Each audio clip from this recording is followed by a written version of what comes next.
instruction and for reminding us about what we want to do in terms of teaching students. So do you think we're going to have a little or a lot of active participation on this Thursday morning? Which one, everyone? Good job. And one thing we'll do is say answers together, but we'll also share answers with a partner. Now it's interesting, many of you are sitting in the exact same seat that you moved over for. I noticed it. And you tried to hide in the back, but you moved down because I found you. But we still have many blank chairs right here. But you need a partner, so get a partner, give yourself the numbers 1 and 2. Kelly, you moved up 4. Wait, really? So get a partner, give yourself the numbers 1 and 2. Same seat. I'll just start here.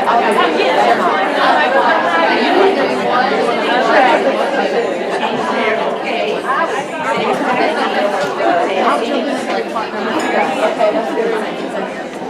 I know, and not in the back either. Yes. Yeah, there is Justin right up there.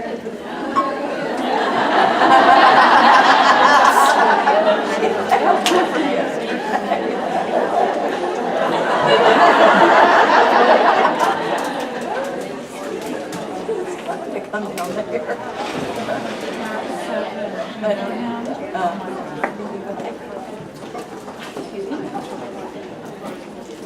Okay, so just to check, everybody turn and look at your partner and raise your hand if your number is 1 and raise your hand if you are 2. Perfect. Okay, so we are going to look at instruction. What would be the kind of pedagogy, the kind of instruction that would be useful when we taught these things? Because almost everything we teach could be put in these categories. I could teach you what, everyone? Facts. I could teach you strategies, and I could teach you concepts. And there's just a little difference in terms of the research on pedagogy for each of those. And so a number of you said, oh, I went to www.explicitInstruction.com, but it's now offline, and so it's on .org. And this is a description of what we are going to look at. That's just to be certain that you know what we're doing. And looking over here, check your partner to be certain that they have a handout and that they're looking on 4. Excellent, okay. So,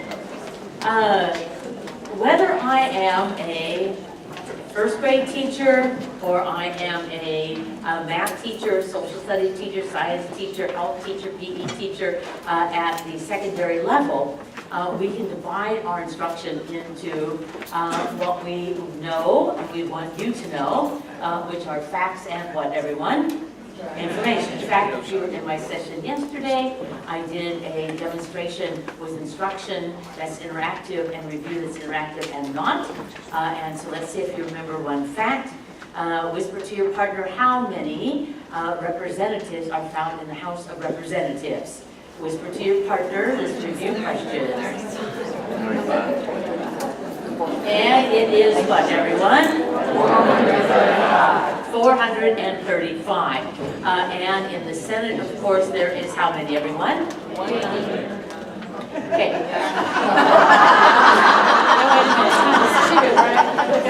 That's okay. But I know you felt so and everybody copied you. That's the thing that happens. Okay, 50 states, 2 from each state. How many, everyone? 100. Good job. Okay, so I could teach you some factual information. I can also teach you how to do things in terms of skills and what, everyone? Strategies. And so throughout the grades, we do teach the kids skills. From the very get-go in kindergarten, we teach them how to write letters, that's a skill. We teach them how to sound out words, that's a strategy.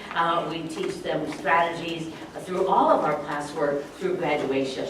And we can also teach them vocabulary and critical, what, everyone? Concepts. Now, just to be certain that we are all on the same page, good job turning your page. So here we have Three things that we teach. So one day I am teaching a high school lesson, and it happened to be on the United Nations. Here is your job. You're going to read each of these and write down, is it a fact, is it strategy, or is it what, everyone? Vocabulary. So I want to actually see you write it down, because this will be available to you as a PowerPoint, but I want to be able to hold you accountable, and, right? So having kids write it allows us to do that.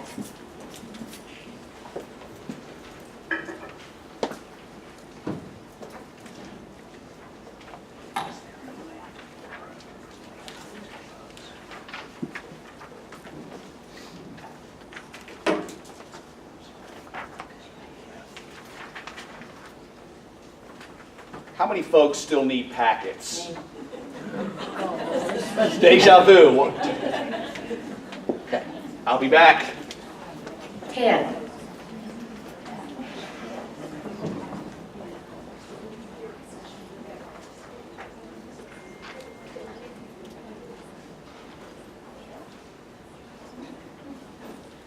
Okay, when you're done, compare your answers to your partner.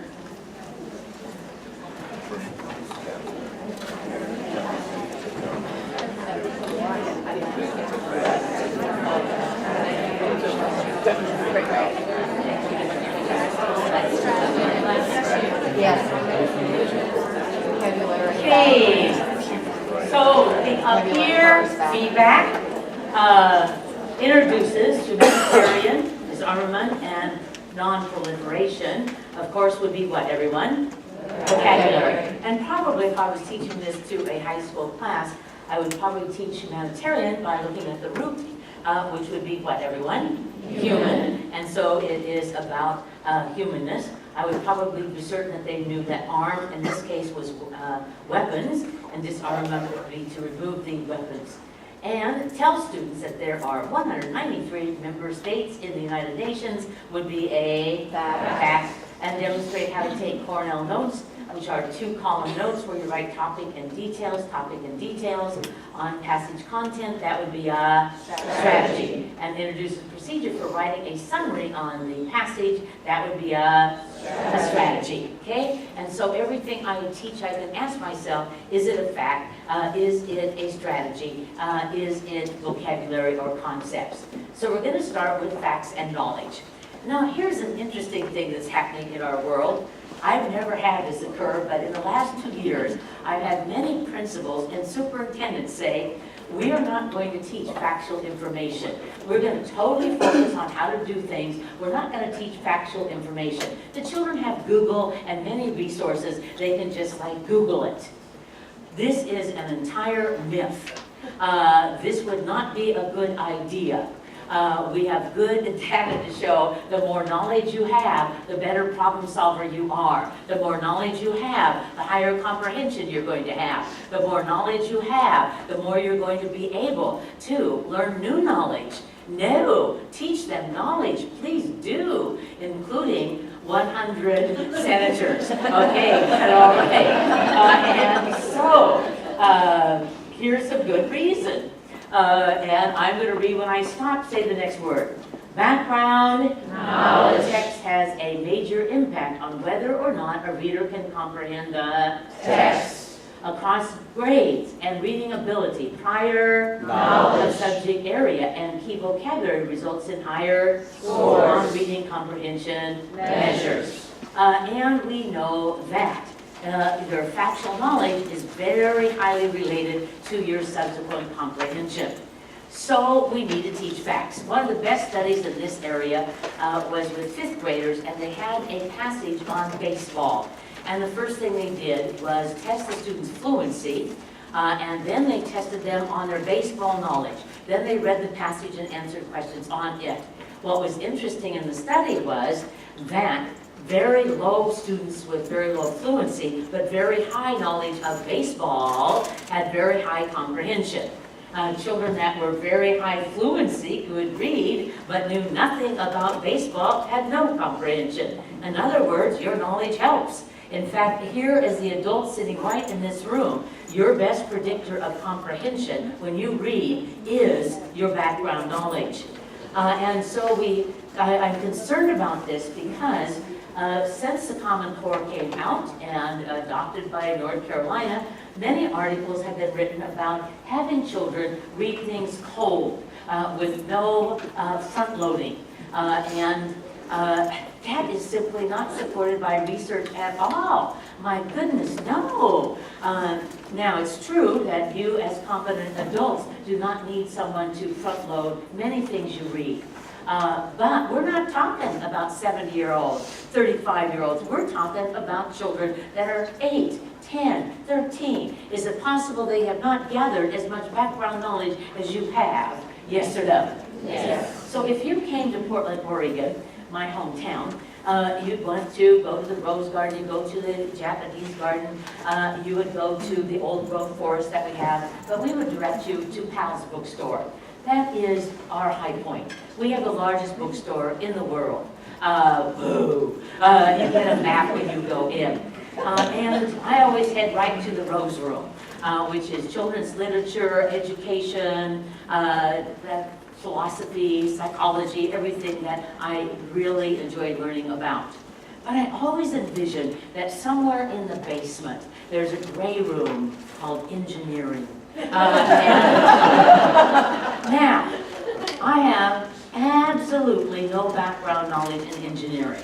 I could really, in the Rose Room, basically comprehend everything. But if I went to the basement, to the engineering room, I would have no comprehension because I have no background knowledge. So, it is very domain specific and we need to give it to students. So, this is an important conclusion that basically, and I'll just give you the big point to it, is that not only does background knowledge help you in terms of comprehension, background knowledge also increases the probability that you'll learn new knowledge in that domain. That the more knowledge you have in a domain, the more you are able to gain in that domain. Now, I just want to prove this point. So here is a paragraph, and I would like you to study it, because in a moment, you're going to teach it to your partner. And you don't know if it's ones or twos, so study it big, get it down, be able to share it with your partner in a moment.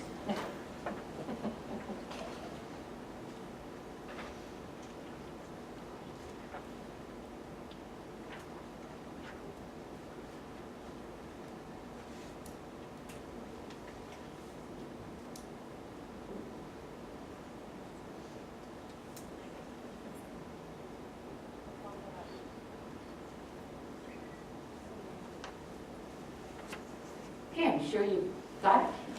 So ones you are the teacher, twos you are the student. Teach it to your partner and go. Explain it for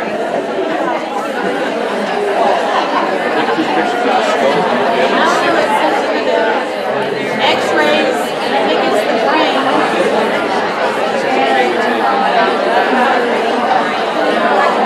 Take positive and negative X-ray images, lay them over each other, and something's going to be better. That's not going to finish. Yeah. That's how much I know. You want to sit down here?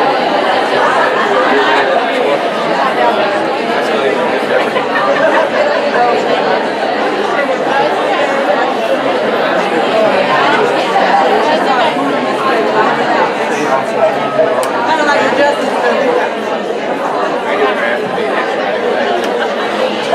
Stay back here. You do. I'm picking on him.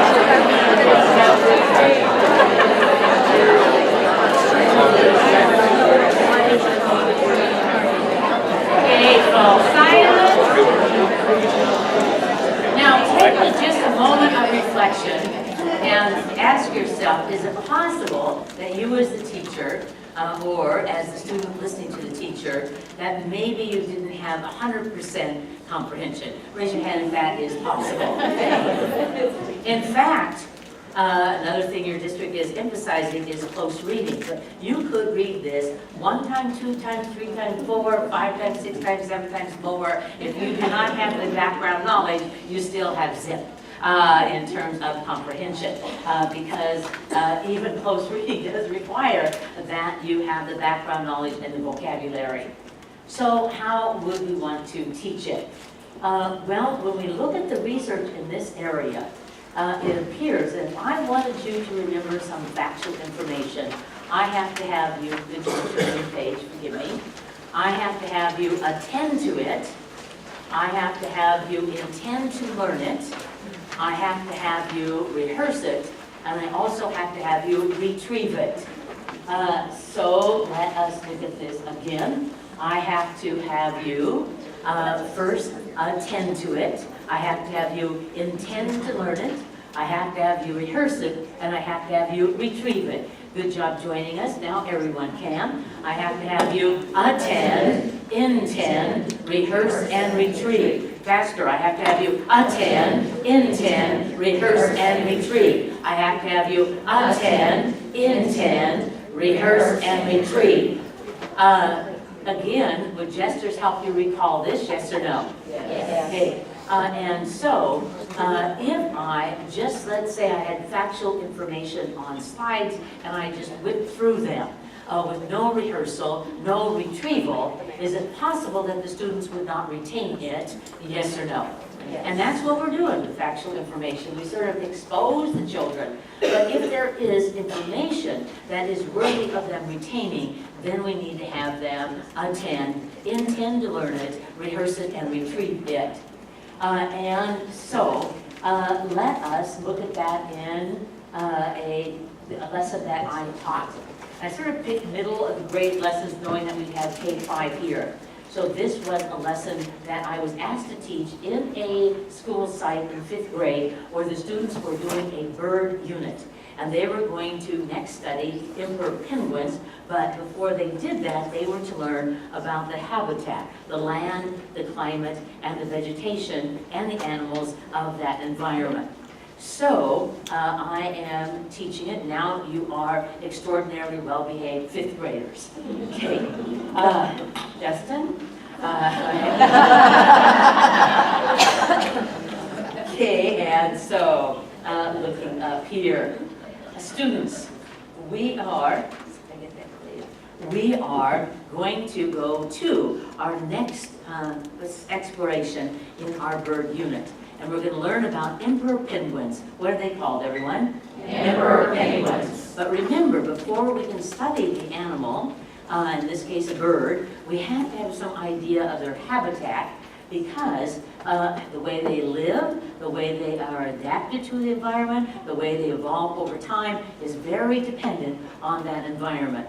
So we're going to learn about their habitat, which happens to be on the continent of Antarctica. Say the word, everyone. Antarctica. Put your hand on your lap, and we're going to slow it down and say the parts of the word and go. Antarctica. Again, Antarctica. Teacher talk. So again, if I want them to learn vocabulary, I must ensure that they can pronounce it accurately so they can attach meaning to it. So here we have, and that day I was carrying a globe, here we have the continent of what, everyone? Antarctica. Antarctica is the southernmost continent on the globe, and thus on the earth. And let's just read some information about it. And everybody, first, go. Twice the size of Australia. So we recently looked at Australia. We thought it was a huge continent. And it is a large continent, but Antarctica is twice the size of, what, everyone? Australia. And there's this one point right there in red, and read it, everyone. South Pole in Antarctica. So we've already looked at, showed it on the globe, the North Pole, and then we have this point that is the South Pole. And if there was an imaginary line that went from the North to the South Pole, we often refer to that as the axis. And as you know, the Earth rotates, and it rotates on that imaginary line, the axis. And it goes counterclockwise, counterclockwise. So everybody, put your hand in the air, North Pole, South Pole, and it rotates how, everyone? Counterclockwise, and rotate. and rotate, and rotate. Good job. Now, what else do we need to know about the land? Well, read this with me and go. Ice covers all but 2.4% of land.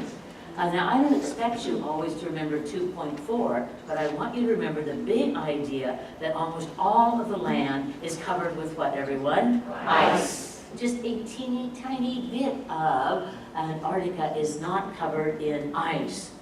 Now, if you've been following the news, a huge, huge, huge, huge piece of ice broke away from the continent of Antarctica this week. Huge. And so much so that they said we might even have to remap it and formulate a different map that would be on our globe because it was huge. Now, the interesting part about Antarctica today, kids, is that yes, it's been covered in ice, but it's one of the places where people are researching. We actually, the United States has 4 research centers in Antarctica that are looking at the change of the ice because of global warming. And because it's so sensitive to changes in warmth on our Earth, that is one of the places where it's being studied, not just by the United States, but Great Britain, France, Russia. There are many research sites. There's not much else on Antarctica, but there are research sites. And read the next bullet and go. 90% of ice found on the Earth is in Antarctica. Now here it is not referring to refrigerator ice. It has nothing to do with ice cubes. This is natural ice in form of glaciers and in form of snow. But almost all of the natural ice on the Earth is found on the continent of Antarctica. Is it possible that the fact that it is covered in ice might make a difference in terms of the life of the penguins on that continent? Yes or no? Yes. Remember, habitat makes a huge difference. Now, I want you to take a moment and review these in your head, these 2 slides, and in a moment, you're going to have to teach your partner the information about the land of Antarctica. So take a silent moment and study.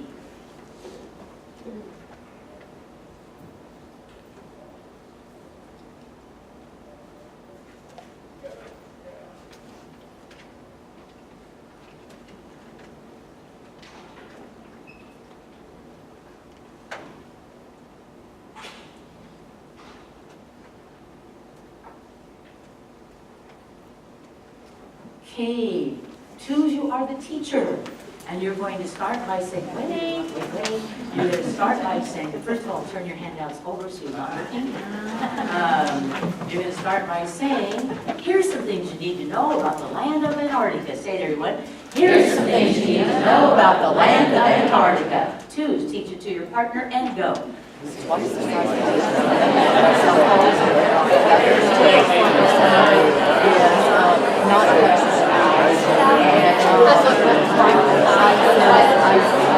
Glaciers and snow, glaciers and snow on rise high. And their habitat is That wasn't even on the slide. that went on the slide, but she told that in the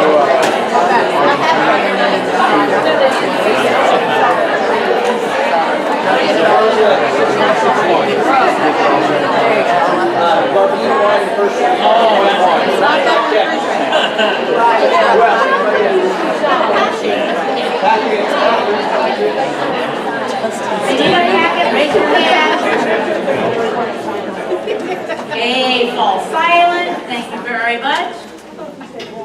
Is it possible that what we just did is not done in all of our middle school, high school classes? Is that possible? And so then we expose the students, but it is much better if they could get down some factual information. That they would know where Antarctica is, that they would know that the South Pole is there, that they know that the Earth rotates clockwise, not counterclockwise. Those things are useful to them to know. And here is the challenge. Your district has, what many districts have, but it's really very evident here, is you have a range of economic levels. And so many of the children come from middle class and upper middle class homes, and they're gathering information all the time. They're gathering information, gathering information, gathering information. Because this is kind of like their life. That this summer they went to Washington, D.C., and they saw all of the different possibilities there. They've already been to Boston, where they went to the downtown cemetery and have looked over the graves of many special people. They've already been to Philadelphia, where the Liberty Bell is. And they've been to Disneyland 3 times. And even at Disneyland, you learn new things. And during the school year, they take piano, they go to catechism on Wednesdays. And every single one of those experiences is gathering facts, gathering facts, gathering facts, gathering facts. True? Yeah. But then you have other children who are home this summer, and they are literally home this summer. They're at home, they're in their neighborhood, they're watching TV, and it's not high level. And so factual information is very enriching. But it's also interesting to note this. Some of the studies on curiosity show that curiosity is born of information. Curiosity is born of information. That when you get curious about something, it's because you've heard something, you know something. Watch your own Google experience. You do not wake up in the morning and say, woo, today's DNA day. No, but you read an article. Just take a recent experience. I read an article in the New York Times about the fact that schizophrenia has triggers that are related to DNA. And so that we could anticipate it and would know that there's this period of time where it's triggered, usually in late adolescence, and thus it occurs. So am I now going on Google and reading more articles about that? Yes or no? Yes. Children love knowledge. We all love knowledge. And we are we want to learn knowledge, we get some fact and we share it. And so about 3 weeks ago, I was preparing for another presentation on early reading. And I was reading this study about how they had studied 92 alphabetic languages and found that the shapes used with the different characters were almost exactly the same from language to language. And they met the high frequency of shapes in our natural environment. And I was so excited about learning this. I was sitting at a cafe in Portland that's called Stepping Stones, and their motto is, you eat here because we let you. It's a little hippie kind of place, and I wanted to share it. And so I looked at the waiter and I said, he does not care. So I stepped out left my breakfast there, stepped outside, and I called my good friend, Esther Friedman, who is head of literacy for all of New York City schools. And I said, Esther, listen to this study. She cared. But it excites us to get factual information. Now, so we need to have students get ready, everyone. We have to have them attend, we have to have them intend to learn it, we have to have them rehearse it, and we have to have them retrieve it. Now, factual information. This also is important in terms of teaching children how to study. For example, the studies that have been done on middle school and high school kids in studying, they maybe have a test in science or social studies. What they tend to do is read the material again and again and again. That is their major strategy. And they get the feeling that they are learning something, but it's an illusion because they have done nothing to do deep neural pathways. Now they might do it okay on a test tomorrow, but it is then like whoosh, gone. And so what we need to do is teach them strategies that would get them to, what everyone? Attend, and then intend, and rehearse, and then have to retrieve it. So there are studies that have been done on strategies they could use. A simple one that we looked at, my colleague Mary Gleason and I, was called read, cover, recite, check. Say it, everyone. Read, cover, recite, check. Where you would read a little bit of information, you would cover it up, then you would recite it and write it. So that you could take notes on it or you could say it from memory. Read, cover, recite, check. So I had a year ago an opportunity to teach this in Baton Rouge, Louisiana, to college students. I was speaking at the university, and it happened to be the week before finals, and so all of the students were studying, and at the hotel, they had to close the restaurant because all the students were studying. So I had to go off campus to eat that week. And I love Cajun food, so I went to Chimes Restaurant, right off campus. Sort of a bar restaurant thing. And I had my table, and next to me was 5 young men who were freshman chemistry majors. And so after the first day, I introduced myself, and then I am working and then watching them. And it is pathetic. They do not know how to study. So I just, second day, moved my chair over. I am watching you. You're all studying for your chemistry test. And your teachers hope that you will not just pass the test, but you'll remember this chemistry information beyond this test. And the way you're doing it, you're not getting any deep neural pathways. And so I'm a visiting professor, and my area of focus is instruction, but particularly learning. So I want to show you how you could study your chemistry book. Hand me that book. Now you're just reading it again and again and not remembering anything much, but if you would, read a little bit and stop and cover it up and recite it or take notes on it, then you would do much better. Watch me. Suddenly, it was so fascinating. They all had things to do. My girlfriend's waiting for me. I got to get back to the dorm. I really did. Had so much more inspiring information. But they all abandoned me. And what was funny was, there were, for some reason, they thought study and beer went together. And so there were 2 big pictures on the table. And what happened, as soon as they left, before the wait staff could get there, it was like this group whooshing down to grab their pictures. But there they were, college students who didn't know how to study, and all they did, just rereading it made a difference. So I would like our science teachers, our social studies teachers, our health teachers, to teach for the purpose of learning, not for the purpose of coverage, but for the purpose of learning. Now, not every fact is useful to know to memory, but there are some facts, like how many senators, everyone? 100. That is useful for us to know. And then knowing that the House of Representatives is 435, and you can then just tell kids, you can think of it as 4 times the number of people as in the Senate, and you can easily remember that fact. But one other, I just left this in here because it shows how factual information is useful for curiosity. So we went on and we studied the climate, and it is the coldest place and the windiest place in the earth, and it is a desert because of the lack of precipitation.